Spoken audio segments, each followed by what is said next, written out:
guys! Welcome to my YouTube channel for today.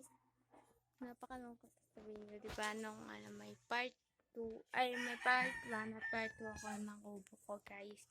Ngayon, testing natin puntahan yung kubo ko, guys. Let's go.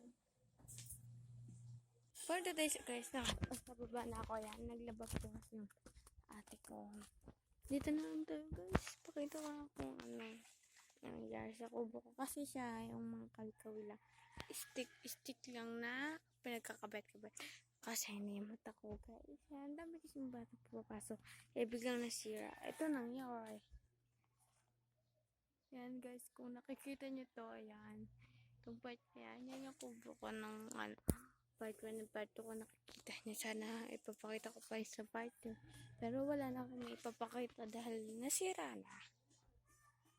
Napakasad lang kasi yan yung hindi na ako nagala dahil dapat ngayon gala na naman ako kasi wala na yung kubo ko, guys.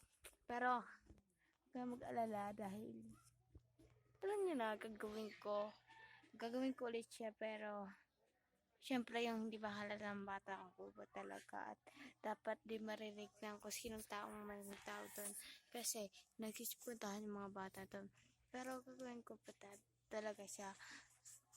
Babalik ko siya kasi doon lang ako tumatahimik at di na ako gumagala. Yun ang kasayahan ko, pero wala, naging malungkot na, guys. Ngayon magpapaalam na ako. Thanks for watching. Please subscribe and like and comment and share and click the button para lagi kang update sa aking video. Bye bye po.